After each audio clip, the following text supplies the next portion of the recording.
Another common task in the assembly environment is creating an exploded view of your assembly.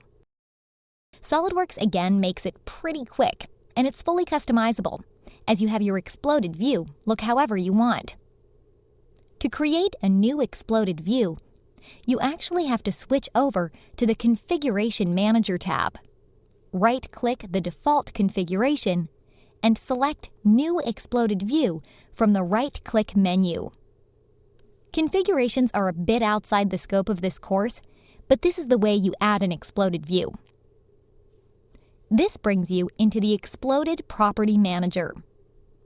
Exploding an assembly is pretty easy to do.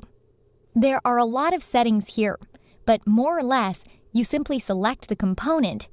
Then, a triad appears, allowing you to move it, and you can select an axis to move it in that particular axis, or in the direction of that axis, in this case, in the left direction.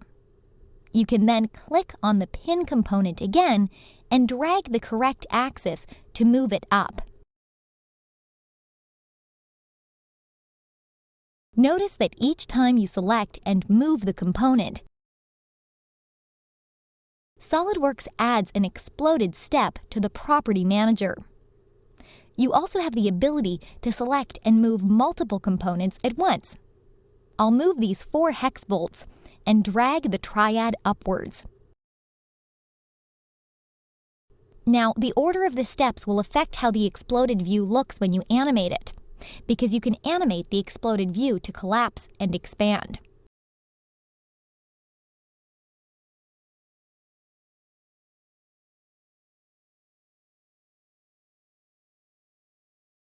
One of the options that I want to go over is the Auto Space Components after dragging.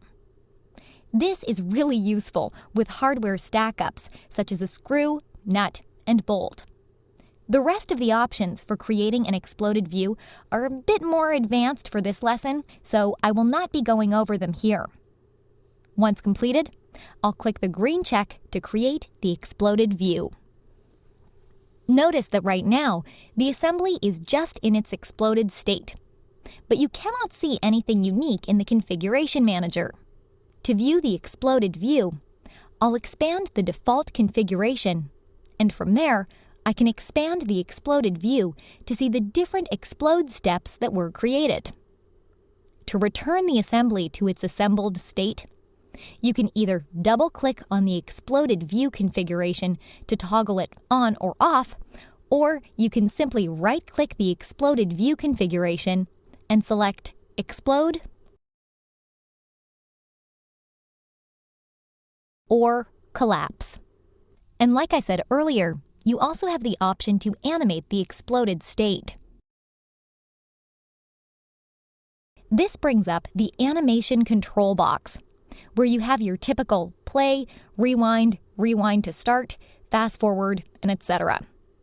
You can play the animation over and over.